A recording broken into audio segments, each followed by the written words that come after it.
Hello everyone, अस्सलाम वालेकुम। Welcome back to my channel. तो जी आज मैं आपसे बहुत ही ज़्यादा टेस्टी, बहुत ही ज़्यादा मज़ेदार लेमन स्पंज केक की रेसिपी शेयर करूंगी, जिसको बनाना भी बहुत ही आसान है और खाने में बहुत ही ज़्यादा मज़े का बनकर तैयार होता है। बहुत ही ज़्यादा सॉफ्ट ये केक बनकर तैयार होता है। तो चलें, केक बनाने के लिए हमें जो चीज़ें चाहिए, यहाँ पर मैंने ले लिया था 2 कप भर के मैदा, 1.5 कप यहाँ पर मैंने ले ली थी चीनी, 1 कप यहाँ पर मैंने ले लिया था पिघला हुआ मक्खन, 4 अदद अंडे यहाँ पर मैंने ले लिए थे, 1 खाने का चम्मच नींबू का जूस यहाँ पर मैंने ले लिया था, 1 छोटा चाय का चम्मच नींबू का जो छिलका होता है ना, उसको मैंने इधर कद्दूकस कर लिया था, 1.5 खाने का चम्मच बेकिंग पाउडर यहाँ पर मैंने ले लिया था, आधा कप यहाँ पर मैंने ले लिया था दूध। तो सबसे पहले आपने एक बाउल ले लेना है, उस पर इस तरह से छानी आपने ले लेनी है। इसमें आपने मैदा जो है ना उसको छान लेना है, बेकिंग पाउडर को भी आपने ना छान लेना है। छानना बहुत ज़रूरी होता है। तो यहाँ पर मैंने मैदा और बेकिंग पाउडर को छान लिया है। अब आपने इसको मिक्स करके ना साइड पर रख देना है। दूसरा यहाँ पर मैं बाउल ले लूँगी, उसके अंदर मैं ये मक्खन डाल दूँगी। मक्खन को ना यहाँ पे मैं बीट कर लूँगी। अच्छे से ना आपने मक्खन को बीट कर लेना है। अब मैं इसमें ये डाल दूँगी चीनी।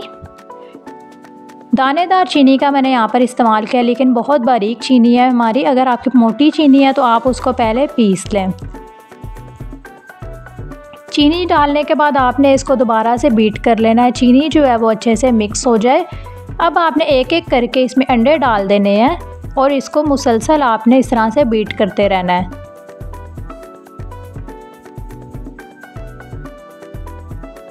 सारे अंडे जो है ना मैं इस तरह से इसमें डालती रहूँगी, साथ साथ मैं इसको बीट करती रहूँगी।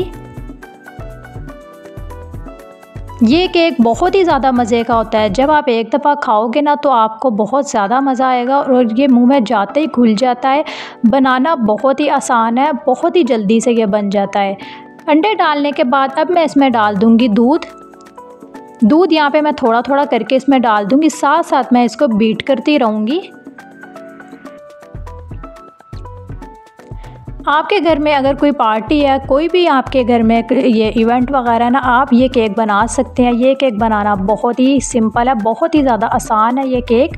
अच्छा, इसमें मैंने अब नींबू का जूस भी डाल दिया है। नींबू का जूस डालने के बाद इसको मैं दोबारा से बीट कर लूँगी। अब मैं इसमें डाल दूँगी नींबू का जो छिलका होता है ना, जो हमने वो ग्रेट किया था, कद्दूकस किया था, वो आपने इसमें डाल देना है। उसके बाद ना आपने अब ये जो बीटर है उसको साइड पर रख देना है। जो हम लोगों ने मैदा पहले छाना था ना, वो आपने इसमें थोड़ा थोड़ा करके डालना है और इसको मिक्स करते रहना है। इसमें ना कोई गुठली नहीं होनी चाहिए, बहुत आराम से आपने इसको मिक्स करना है। ज़्यादा ज़ोर से नहीं इसको मिक्स करना, बहुत आराम से आपने इसको मिक्स करना है। मैदा थोड़ा थोड़ा डालते रहना और इसको मिक्स करते रहना है। सारा मैदा मैंने इसमें डाल दिया है और इसको मैं अब अच्छे से ना मिक्स कर लूँगी। थोड़ा सा टाइम लगेगा, लेकिन मिक्स ये आराम से हो जाएगा।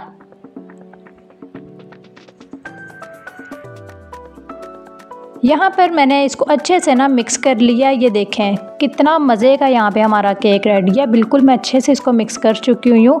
अब मैंने यहाँ पे केक का जो बर्तन होता है वो ले लिया था, उसको मैंने ऑयल से ऑयल उसके ऊपर मैंने लगा दिया था।